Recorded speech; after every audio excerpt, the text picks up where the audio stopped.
this Congress's inaction puts a stamp of approval on these people's death certificates. You don't hear the cries of their families at their funerals, but I promise you, we cannot be silent to their struggle. Their hearts are attacking them. This legislation is their defense. It is their savior.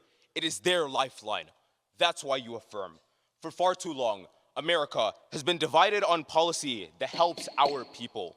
It is time we come together and finally pass ones that do. Hello, everyone. Today we're interviewing a special guest. Say hi to Fadhil Lawal, the two-time Glenbrooks champion and a finalist at both the Tournament of Champions and the National Speech and Debate Tournament. Welcome, Fadhil. Hi, Nick. So first, I'm going to ask some introductory questions. We have this tendency to see certain debaters as larger than life, so we're going to get to know you a bit better. Can you tell me, how did you get involved in Congress? I got involved through my brother. He did public forum. And when I was in 8th grade, I saw that he was like going to tournaments. He was like prepping his cases. Sometimes he would read them to me to make sure they made sense and stuff. And he really got me into debate and argumentation. And then I joined the team from there. I started off doing extemp, and then I found Congress, and then that was like my passion. I just started going to tournaments from there. Awesome. Do you think participating in extemp before switching to Congress changed or influenced your approach at all? Not really, I'm not gonna lie. I hated extemp. I still don't like it to this day, but I feel in that regards, in terms of preparing me, I think yes, it did help to prepare me for Congress, and I think that anybody who wants to do Congress should do a little bit of extemp on the side. But in terms of liking the event of extemp, I'm not a huge fan. I really do respect the people who are crazy at it because it takes a whole bunch of skill, but me personally, I don't like being put on the spot as much as extent makes me do, which is why I choose Congress. Cool. Me too. How do you think participation in Congress has affected your life and your schoolwork or anything else outside of the world of debate? Um, it's definitely helped my argumentation skills, which I think is the biggest takeaway anyone can get from doing any type of debate event, really. Um, and my ability to research has gone like up significantly. I didn't know how big of a deal like Google Scholar was, or like any other type of search engine that looks specifically at research papers and studies like that. And there's so much information within these thousands of research papers that are out there that have been published. And there's just a lot of information that I didn't know about before. And debate has really opened my eyes to what those research studies were about, like the methodologies, how important they are, how a lot of people don't really recognize their importance in the first place, and how they can be used to make good arguments about very niche topics. Fantastic. You compete really often. You're a very active state and national circuit debater, so you end up prepping, speaking a lot, always competing, so it can stay hard to remain fresh and original. Do you have a source of external inspiration for your speech writing? No, which I think is kind of what sets me apart from a lot of people. When I started doing debate, I did not know how to do it. I was just told that this is like the structure you're supposed to give. And I started doing that like my very first tournament. I had never really seen anybody do Congress before me. I'd done like practices within the team, but that's only like how many people, like, you know what I'm saying? Like there's not much of like external input. So I never really watched like NSDA videos. I didn't even know they existed. I didn't really watch all these famous people that people talk about on the speech and debate circuit all the time as like hallmark speech and debate like personas, whose like speaking style people would copy and stuff. I never really like got into that because I didn't even know it existed, right? So all of my speaking inspiration, quote unquote, would be from all the different tournaments I went to at my beginning stages of speech and debate because I pretty much just spammed a whole bunch of Congress tournaments. I pretty much go to one every single week because it was online. So from there, I learned kind of like what worked and what didn't. Interesting. So, since you developed as a speaker very organically, Congress has like always been about standing out. What do you think most people don't do that you do that makes you better? Um, I think something that a lot of people don't do enough is really care. Um, like I feel like in this day and age of speech and debate, it's become an activity where people are they're just doing it to do it. You know what I'm saying? Like people don't really feel the weight of what they're really saying. And I didn't really either until my sophomore year. I was just going to tournaments and like spamming it because it was fun. Like it was fun to do debate and like meet people, etc. But I was giving this one speech on Israel-Palestine conflict, and I was giving this one impact that I had never done before. It was of this kid who was literally celebrating his birthday and was shot by the IDF. And I was giving it during that speech, and it just hit me that all of this is like real, like literal people are dying because of this conflict. And we're sitting here in this room and we're acting like like we're literally making a mockery of these people's lives, you know? And from then on, I remember to stay true to everything that I was saying. Like every argument that I have given so far from then has been an argument that I genuinely believe is true. Something that I genuinely believe will be a result of that legislation. So I try not to really take anything for granted. Like I try not to just use these people as statistics and stuff. Like I know there's that line of rhetoric people say they're not just statistics or stories behind these numbers, etc. But I really try to stay true to that, which is something that unfortunately, I don't think a lot of people do. Because when you get overwhelmed by these numbers, 67% increase, 32% decrease, 5 million deaths, 3 million saved, like it starts to slowly chip away at your ability to understand that those are 3 million individual people, you know, like those are real lives that are impacted. Very true. How do you think people can find that authenticity for themselves and get invested in this advocacy beyond just another speech, another tournament, another rank, and be invested in the people that they talk about? I think the best way to do that is to fix and change the way everybody does research right now. And this is something I've started to really implement myself. And because I'm not gonna lie, during the prelim rounds of tournaments, I don't really come in with prep. But for the higher rounds, I'll like prepare beforehand. And depending on the round level, it'll like change how much I prep for it, right? So for like semis or like quarters of Harvard, right? I would read upon the topic that the people are debating as opposed to looking for specific statistics and specific examples, etc., which is something that I think a lot of people need to start doing. Instead of just reading like how many people died in this year because of this, or how many people did US aid help in this year or something like that, or what was the impact of this, like really understand what is going on in the conflict, you know, like what is really going on in the situation, as opposed to these final outputs, like, you know, these results that people use like solvency or impact. Really understand what the status quo of the situation is, because if you do that, you'll understand that it's a lot more intricate than just this many people were saved or corruption has stolen this many $1 billion. Like you'll really understand just what exactly is going on. And it becomes a lot harder for you to just say this statistic, knowing that it's not very representative of what else is going on in the country or what else is happening in that situation. It makes you tied a lot more to the situation because you know what's happening, you know? Definitely. So to tie that down to something more tangible, we're going to look at a recording of one of your speeches from the 2022 National Speech and Debate Championship in the final round of the House Division of Congressional Debate. So this is the second affirmative speech on the sugar tax bill. We're going to play that recording now. In March of last year, a man faked a heart attack while losing an argument with his wife. While fake heart attacks might be useful, real ones are devastating. Our people are our priority, and their health is our responsibility. That's why you pass. First, you affirm in order to help impoverished families, because this legislation does exactly what it says it's going to do. It's going to slightly increase the prices on sugar. Yes, Representative Alasri. Yes, Representative Wilson, it will cost them more. That's the entire point, because the foods that they're eating right now are costing them their health. As the National Library of Medicine tells us that diabetes are 2 times more prevalent in low-income households than wealthier ones.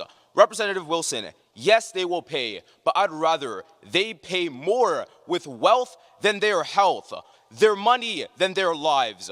Even if we want to focus on money, the Harvard School of Public Health tells us in a 2020 report that low-income families spend $300 every single time they have to visit the hospital because of a cardiovascular disease incurred because of the foods that they eat. This legislation not only literally saves their lives, but it decreases the amount that they have to pay every single time they ask a doctor to save their life. Secondly, you affirm in order to expand public health programs. This is because in Section 2F, we provide all of the funding we generate from this tax to health programs such as the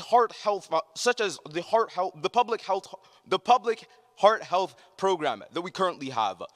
Why is this important? It's because Representative Wilson, you're dead wrong. These programs do work.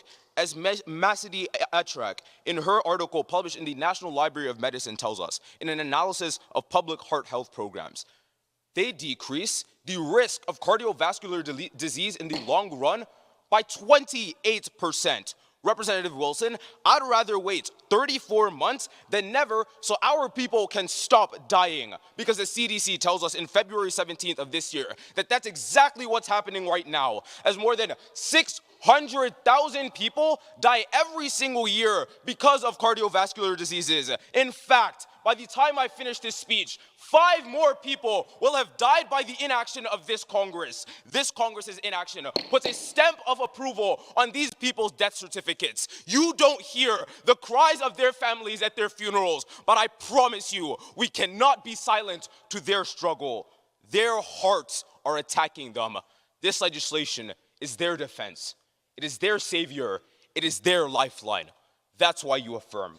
For far too long, America has been divided on policy that helps our people. It is time we come together and finally pass ones that do. Okay, great. We just saw Fadhil's speech from 2022 Nats.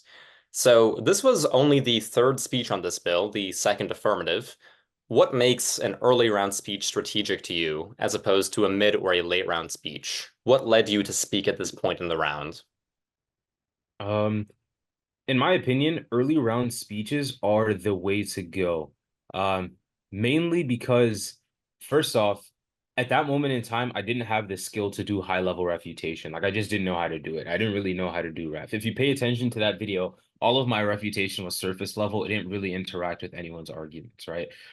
So for me, I'd always gone early because I felt like nobody ever stands up for the first affirmation after the sponsor. So that one's always like free for grabs. So I'd always go for that one because it was the easiest. And it gives you a lot of opportunities to talk about the legislation and go into like specific arguments that the sponsor didn't really talk about. It just gives you a lot more freedom because you don't have to spend that time doing refutation, you know? You can spend that time creating arguments that really push the round forward that people then have to argue with later. It just like, and another thing is it always keeps people saying your name, which is good for judges because they'll remember, they'll be like, oh yeah, he gave that first speech and now everybody keeps referring it. So it must have been a good argument. I have to give him the one, you know, like judges will hear your name and then constantly change their ballots as they hear your name more and more.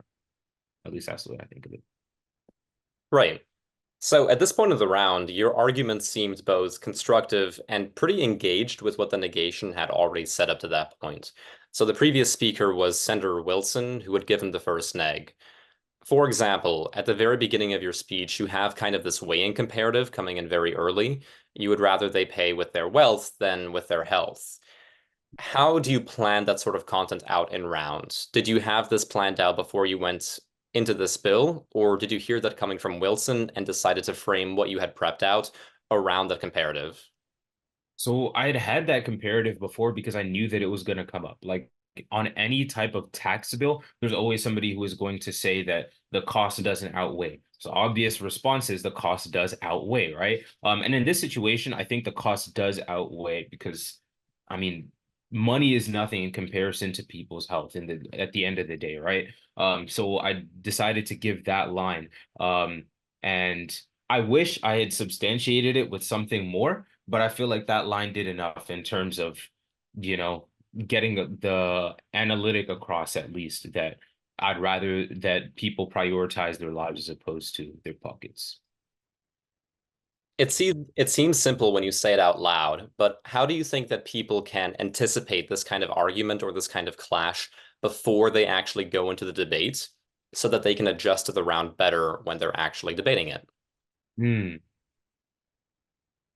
Prep both sides.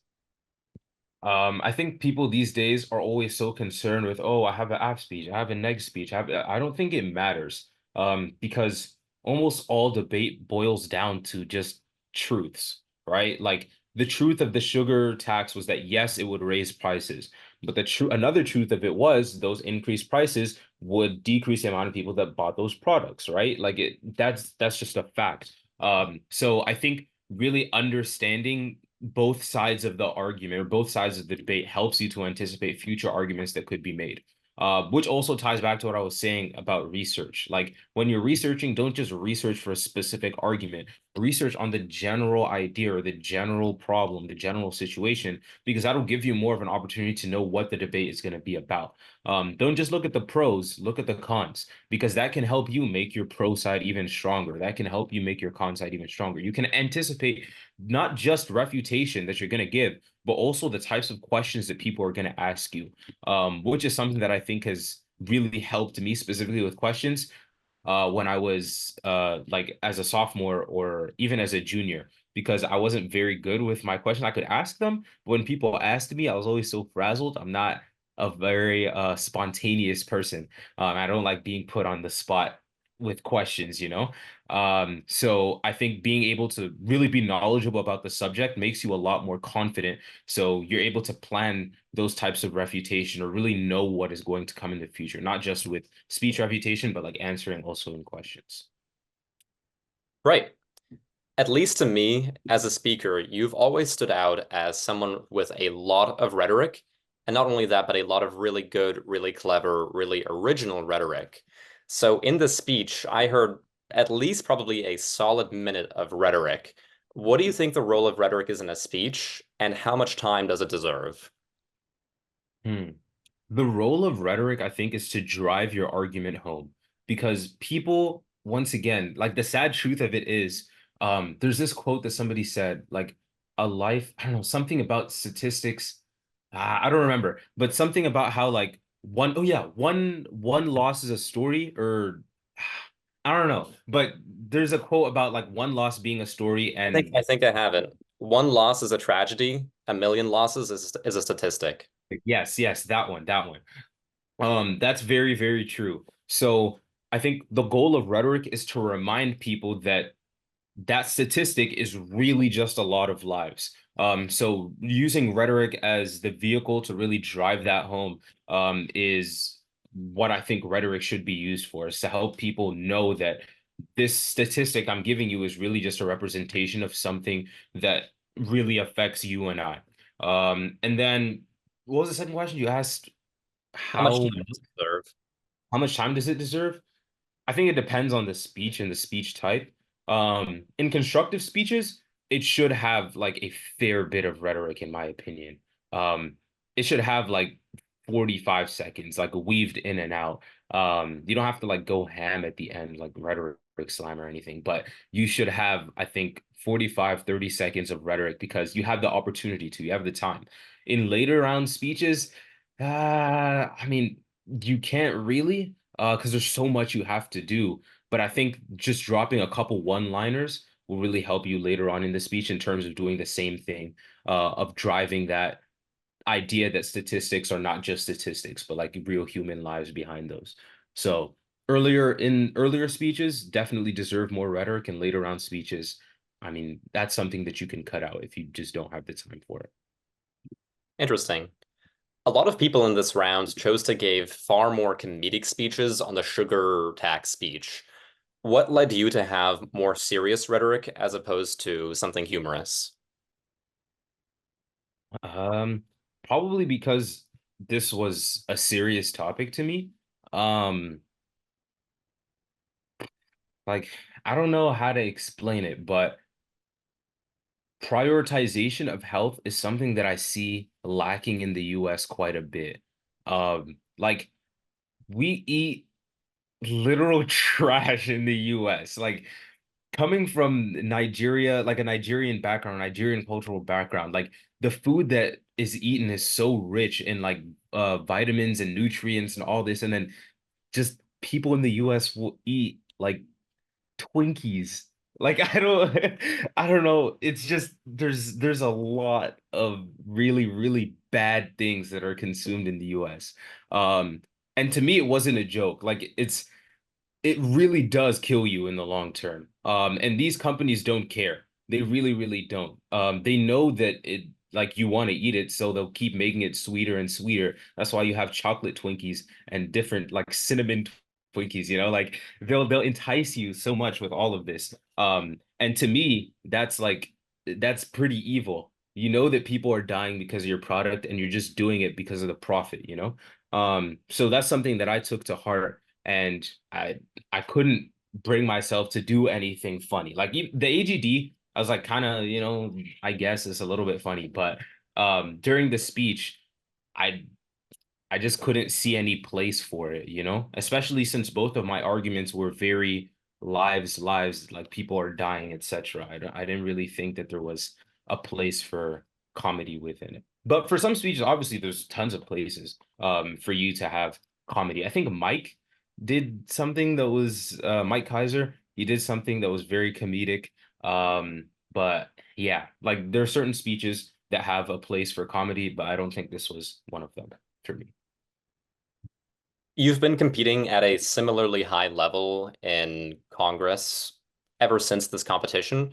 So, having seen this speech, can you name the single biggest thing that you would change or improve or about your performance At Nats or just this speech? at Nats? I mean, yeah, in this speech that we saw. I wish I had learned within the round. I was, and this is something that I think everyone who is new to debate should really, really take into heart. Um, Please do not go into a round and expect to give that same kind of speech within the next round. You should use every round as an opportunity to improve yourself and every round as an opportunity to change because you learn something every round. Um, like specifically for that round, something I wish I had focused on was my demeanor, like my body language. My body language is not very receptive at all. It was very like, I'm new to this. I don't know what's going on. I'm just gonna stand here and shake my fist and do this because I don't really know other hand motions.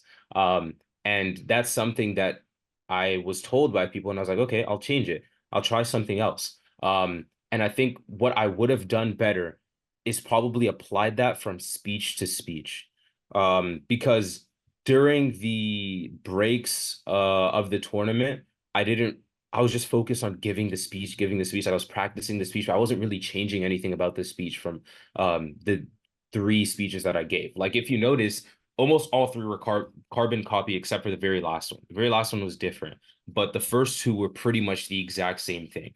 And I feel like if I could go over and do it again, I would rather learn from what I did in the first one, like how it felt going up there, the volume, etc., and use that to tweak how I wanted to give the second speech, which is something that I think people should be doing in all rounds, regardless of their level, because every time you give a speech is an opportunity for you to get better.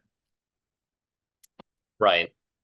So, moving on, we're going to hear some questions from people in the equality and forensics community who were curious to hear from you on a particular subject. So, one thing that popped up a lot is you have a very, very distinctive, unique, and dynamic style, but not everyone can be like, sound like, or speak like Fadhil Lawal. How did you find your own niche, and what advice would you give to others trying to find their own? How I found my own niche is I don't think I let myself be influenced by other people. I never tried to be like someone else, which ties into the other one. How do people find their own? I think you have to be very honest with yourself once again. Like you have to be true to yourself. Um, do not try to change your style to copy this famous debater or this famous person who's done really well because you're not them. Like you need to be yourself. If you're somebody who is naturally funny, be naturally funny. Like if you're somebody who is able to speak very seriously, speak seriously. If you're somebody who likes to pause a lot when they're speaking, pause, let things land. Like talk the way you talk. Which is something I think you do really well too, Nick. A lot of people try to like copy this debate style or like I don't know, but they'll try to like copy other famous people who have done really well at debate, but I don't think that's the way. Like those people were the first people to do the things they did, you know? And now everyone's trying to copy them, but it's very obvious when you're copying somebody else and you're not being true to yourself because it doesn't sound like you. Even somebody who hasn't heard you outside of the round will be able to tell that is not who you really are. That's not what you really sound like. So being true to yourself and really just going out there as if it was you. Don't try to become a congressperson. Don't try to become somebody you're not. Just be whoever you are and go give that speech with the same passion that you, knowing yourself, would give, like honestly. So don't try to fake anything. Just be true to yourself and you'll really find who you sound like. And I don't need to like drop some free game here, Nick. I don't know how you guys do it in EIF, but one thing that I think helps a lot of people is recording yourself. Record yourself and just talk normally. Don't even give a Congress speech. Just talk about something and just hear yourself and understand what it is you sound like when you're being completely real. And then when you go to a round and you hear yourself giving a speech, you'll notice the switch and you'll be able to fix that kind of issue if you have it. 100% agree. Recording myself has been fantastically helpful. So you've been a incredibly competitive and active debater since your sophomore year, where we saw this recording from. But a lot of people feel like even as they improve, they get to a point where they plateau. A lot of natural talent, a lot of time put in, but they feel like they get stuck at some point. What do you do to continue improving even now towards the latter half of your senior year? Um, I think the best thing you can do to fix that is to get new input. A lot of people will get the same feedback over and over again from the same person.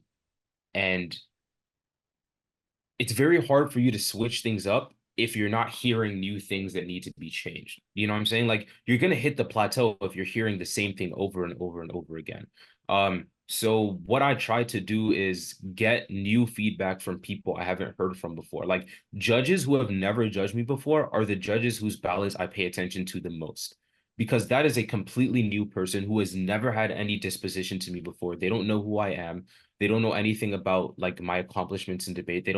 They just see me as another debater. And hearing their feedback is huge because it gives me an opportunity to see how other people see me. And from there, adapt and make myself somebody who is more like, I don't know how to say this, but somebody who appeals more to different audiences, you know, somebody who can appeal more to a wider panel of judges, not just those that are tech, but those that are lay, and finding a good balance in between how I want to like give a speech, you know? Definitely. Okay, great. That about wraps it up for our interview. Thank you a lot, Fadhil. I think your answers to these questions are going to help a lot of people, find their way, get their bearings when they find their way in a, national house finals, oh, better go watch this interview with Fadhil Lawal and see what was going through his head when I got into this round. So you've made a lot of people's lives easier. Thanks, Fadhil.